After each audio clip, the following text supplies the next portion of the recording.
Stepping inside the kitchen, you came across the sight of Jimin preparing breakfast, his back facing you. A smile made its way to your lips as you halted at the threshold and leaned against the doorframe.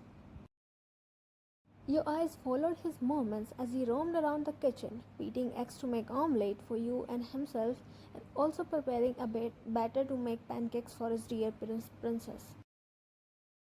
Pushing off the doorframe, you tiptoed towards him. However, before you could accomplish your mission of startling him, his melodious voice reached your ears. Sweetheart, another futile attempt to become a sneaky cat. A hint of tease laced his words as he tipped his chin over his shoulders and pinned you under a mischievous glint in his eyes, his lips stretching in a playful grin. You hopped, being caught in the act for yet another time. You paused your lips in defeat. Taking 2 long strides towards him, you wrapped him in your arms from behind, your forehead pressed against the curve of his spine. How do you always manage to catch me despite me not making a single sound? You ruined the fun. His chest rumbled from a chuckle and you felt the vibration against your forehead. My bad, sweetheart, but I can smell you from a mile-long distance. He paused and turned to face you, his arms snaking around your waist, yanking you closer with a jerk. A gasp escaped your lips at the sudden force. He leaned towards your neck and took a long sniff. Your eyes forced closed as you felt his cold lips against your warm skin. A jolt of electricity skated down your spine. Damn it, smells like always. Raspberries and mine. His words made your stomach churn with a thrilling, almost inexplicable feeling. His possessive statement made you feel weak in your knees. Slowly, ever so slowly, he traced his lips upward all along your pulse point and halted at the spot just below your ear. A hiss brushed past your lips when his teeth sank in your flesh, eliciting a right amount of pain and pleasure.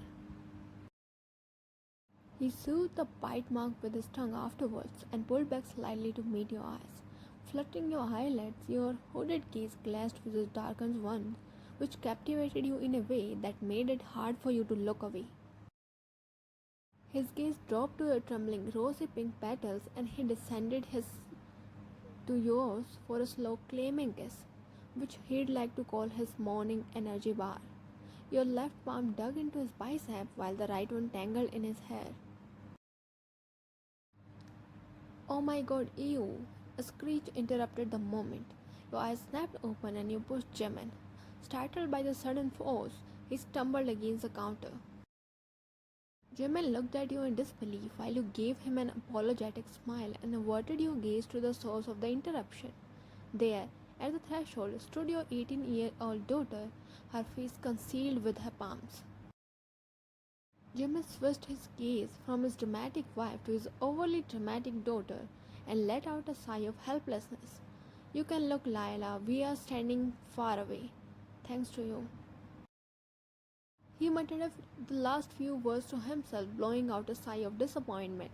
Lila parted her fingers, peeping at you both from the gap between them. You heard Jimin grumbling something under his breath before he turned back to resume his task he was doing earlier. Lila removed her palms from her face and let out a dramatic sigh. You know, you both should be careful when you have a grown-up daughter in the house. I mean, at least get a room. Your face flushed with embarrassment while Jimin pinned her a stern look. Well, your father loves your mother a little too much and he likes to show it at every chance he gets. Also, you wouldn't have existed if it wasn't me loving her, I know, Dad. Lila rumbled, thereby finishing Jimin's word, which he had been blabbered for umpteen times. She occupied a seat on the bar stool and slumped on the island, her head hidden between her shoulders. You shared a glance with Jimin, and he gave you a slight nod before walking over to her. You took over the task of preparing breakfast as Jimin went to ask Lila about the reason of her distress and maybe ease her worries a little bit. What's wrong, princess? He asked softly, gliding his fingers through her hair. She squirmed before tilting her head and meeting his eyes. I am tired, she mumbled, which almost came out as a whine. She sat upright and hugged him by his torso, pressing her head on his midriff. I'm tired of school, Dad, of homework, of assignments, and of course, good for nothing exams. I'm exhausted from everything. I study all day and still feel like it's not enough. I need a break. She blew out a loud sigh and closed her eyes. Jimin chuckled at her dramatics, still threading his hands through her hair. Before he could respond, she looked up at him, her lips curving in a cheeky grin, insinuating Jimin to prepare for her new demand. Dad, why don't you ask my school principal to make a rule?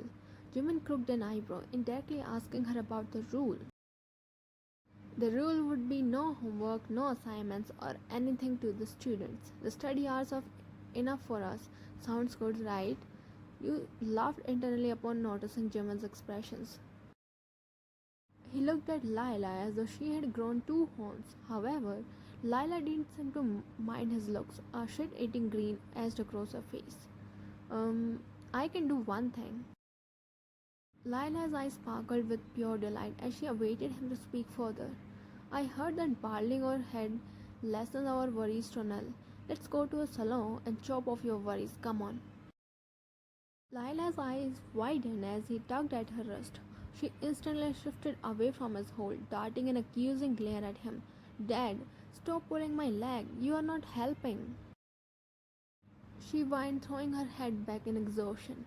A laugh elicited from Yor and Jimin's throat. Jimin stepped closer to her and pressed his lips to her forehead. Okay, don't be grumpy. I was just trying to lighten your mood.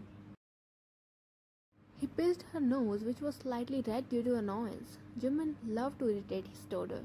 They were like two best friends who would laugh at each other before helping or giving a solution.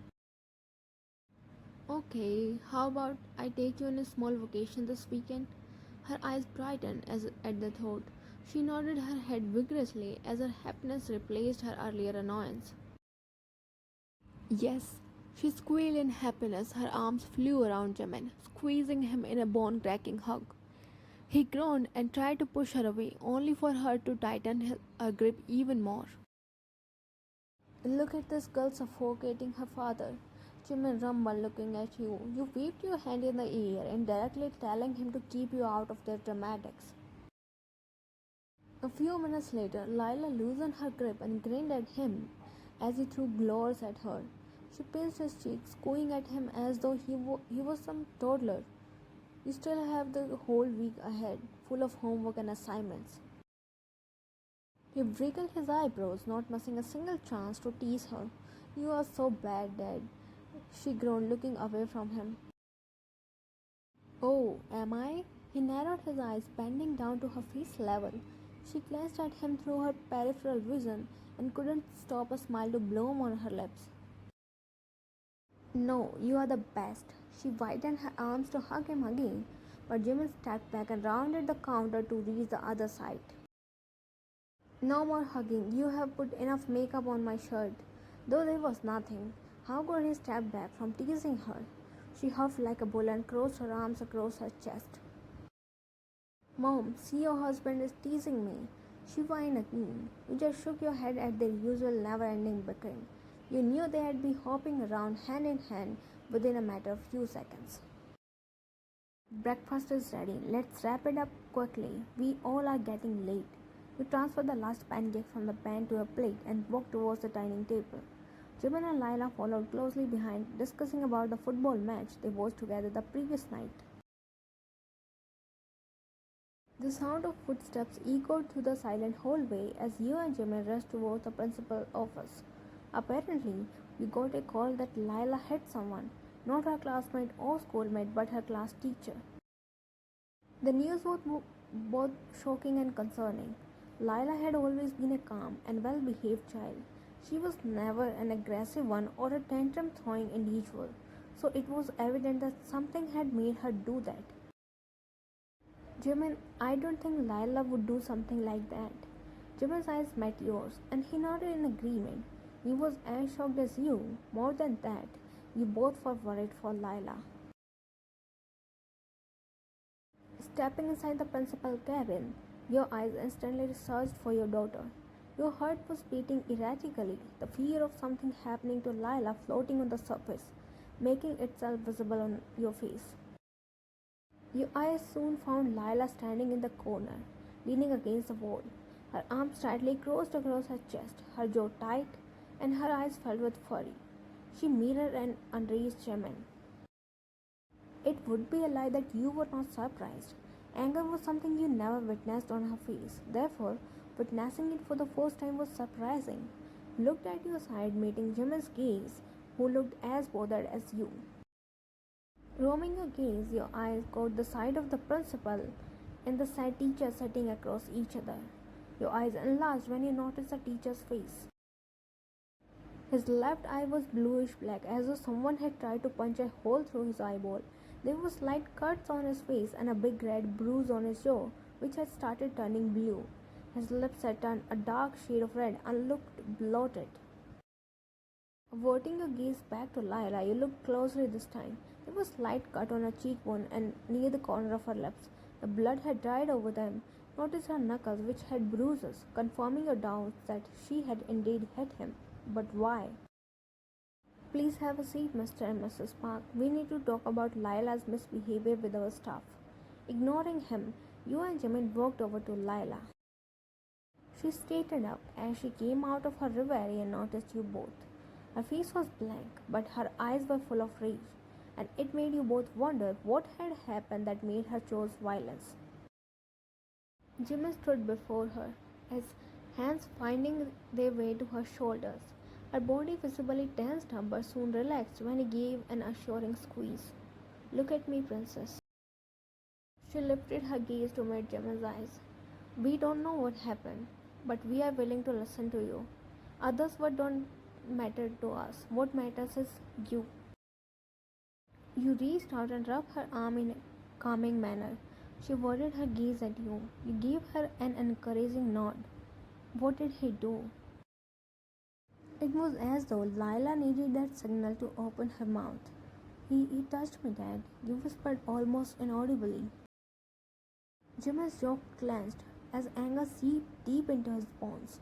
Your condition was not different, as you had the sheer urge to unalive the person who dared to touch your daughter.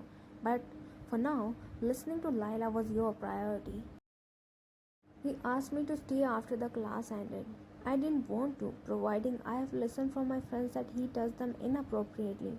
But I have no other choice. When everyone left, She paused, her voice cracking in between, but Jimin's assuring squeeze kept her composure. He touched my rear. When I retreated, he asked me to cooperate with him or else he will fail me in the exam. By then, you and Jimin were trembling with rage, barely holding yourself back from snapping the neck of that. He threatened the other girls too, and they kept their mouths shut, but I fought back, and I don't regret any single injury I inflicted on him. Her eyes blazed with anger at the end, looking at the teacher who cowered back under her gaze. Jimin exhaled deeply, and it came out as an angry snarl. He pulled Lila to his chest, hiding her in the confines of his protective embrace. His enraged eyes met yours. You saw fire burning in them, a horrendous fire which insinuated that the sad had called for death. You were sure that you were looking not different than Jimin because someone had tried to attack your hearts, unaware of the consequences. Deal with this, sweetheart. I'll probably commit a homicide if I take the matter in my hands. Silence fell in the cabin as his words echoed in the air as a deadly threat. It insinuated the heights of his ferocity. You motioned at its words, advancing towards the blue-eyed man. Unlike Jimin, you knew how to control your aggression, thereby avoiding any trouble that come along with that. Ma'am, listen, he commenced, getting up from his seat, but his words were cut in the middle when the back of your hand collided with his cheek. The sound echoed through the cabin. The impact was so hard that he directly landed on the principal's desk. The wedding band scratched on his cheek, drawing out blood. Not that you cared. A loud groan vibrated from his chest as you hit on his already bruised jaw. He slowly stood up, stumbling on his steps, his vision blurred as he tried to make it out of his surroundings. Guess that one slap made his head spin. You dare to lay your filthy hands on my daughter? You gritted through your clenched jaw, winding your head back to land another blow on his face. But before you could do so, the principal stepped in between. Ma'am, let's sit and talk. I am not here to sit and talk. I don't want to. This scumbag tried to assault my daughter, and you want me to sit and talk? I'd rather snap his head out of his body. They both flinched at the ruthlessness concealed in your words. And you, principal, do you appoint anyone as a teacher without checking their background? Don't you know that our children's future and safety are in their hands? Ages call even have a brain or just the useless thoughts of looting money from us in the name of education? The principal lowered his gaze in shame, but so far you had no regrets. The mother inside you was in protective mode, ready to kill or die to protect her child, with no guilt, no shame, no regrets. One of my classmates said that he had done the same in the previous school he was kicked out of. Your eyes bored to the principal, but he didn't dare to lift his gaze. Did you even inquire about him before appointing him to this job? His silence was the only response you got, which made you ground your teeth in absolute anger. But before you could throw a curse at him, Jimin interrupted. Lila, go and get your things and wait for us in the parking. Lila nodded and went out the cabin. As the door closed behind her, Jimin's hardened gaze shifted to the two men who shuddered under his murderous gaze. He took predatory steps towards the teacher. He trembled on his board but couldn't move a muscle. The air suddenly turned cold, and the cabin felt suffocating to stay in as Jimin's mind swirled with all the ways he could use to torture the man next to him before snatching his breath for once and all. Jimin's hands clutched his collar and jerked him upward until he was standing on his toes, almost floating in the air. You filthy piece of...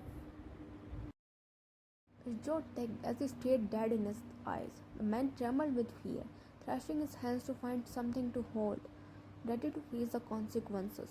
I'll make sure you rot in hell. With a flick of his wrist, he yanked him away. The man yelped as his back crashed against the corner of the desk and fell on the floor. Jimin averted his gaze from him to the principal. I'll sue you. I'll make sure you face the consequences of your carelessness. His words were a clear threat, dread filling the man. Darting one last glare at them, he grabbed your wrist and stormed out of the cabin. The ride back home was silent. None of you spoke as you all processed the situation. You and Jimin entered into the living room, Lila following after you. Mom, she called out, halting you in your tracks. You turned to face her, and so did Jimin. She hugged you. Mom, it does not feel good, she whispered, and the tears she had been holding trickled down her cheeks. Wrapped your arms around her, caressing her head. You let her cry, knowing she needed to get over her emotions. She must be confused about how and what she was feeling. Whatever happened, it affected her, and in a bad way. I feel so bad, dirty. It feels like thousands of bugs are crawling under my skin. It gives a creepy feeling. His touch still lingers, Mom. I can still feel his dirty hands touching me, and it burns my skin. A loud sob erupted from her throat as he nestled more in your arms. You tightened your hold around her, whispering sweet nothings in her ear. Jimin wrapped his arms around you both in an attempt to provide protection as much as he could. She parted away after a few minutes. You wiped her tears, shaking your head. It's not your fault, Lila, and I'm so proud that you fought for yourself. You pressed your lips to her forehead. Your mom is right, princess. It's not your fault. It's those bastards' sick mentality. They think that inflicting force on others make them superior. It boosts their egos. But they are weak, pathetic worms, increasing weight on Mother Earth and exploiting the resources for nothing. Lila listened very carefully, her heart still heavy with what she had gone through, and having parents who not only stood by her side but were also ready to kill the person who tried to harm her made her feel at ease. Let me see your hands. He pulled her to stand before him and grabbed her hands. He planted a kiss on each of her palms and smiled at her. You see, Ryan? These little hands tackle a grown-ass man. See how strong this little girl has been? His words brought out a smile on Lila's face. How does it make you feel, princess? Lila thought for some time and looked at him in the eye. Strong. And and it makes me feel like I can protect myself and you both as well, since you guys are getting old. He chuckled while Jimin scolded her. We are not old, okay? At least not me. He uttered the last words by giving you a side eye. You snapped your head at him. What do you mean? Narrowed your eyes at him while he avoided your gaze like a dog avoids a bath. Oh, how about we have coffee together in the backyard with some snacks? What say, my ladies? He suggested, ignoring your glare in an attempt to distract you. Lila nodded with a smile, and you, being the coffee lover you were, couldn't resist the tantalizing offer, hence given in to the temptation. Perfect. Go and freshen up, my ladies. I'll see you in the backyard with your coffee and snacks. He pressed a kiss on Lila's forehead. As he leaned towards you to do the same, Lila covered her eyes and ran towards the stairs. Kindly respect the singles in the house. Both chuckled at her words. Taking your distraction as an opportunity, he stole a quick peck and ran towards the kitchen before you could uncover your box of colorful curses. Opening the door slightly, Lila poked her head inside. You and Jimin was fast asleep. She sneaked inside the room and walked towards your side. She stared at your face, contemplating her next move. Shaking off her thoughts, she slipped inside the blanket beside you and hugged you tightly. Her head rested on your shoulder, limbs coiling around your body. Mom, she whispered, looking up at you. You squirmed slightly but didn't wake up. She felt guilty that she had to wake you up when you were sleeping peacefully, but she couldn't help it. Mom, wake up please. She patted your cheek slightly to wake you up. It worked this time as you squirmed and slowly opened your eyes. Feeling her weight pressing down on you, your half-open eyes met hers. She gave you a sheepish smile. Lila, what happened? You whispered, your voice slurry and groggy from the sleep. I can't sleep.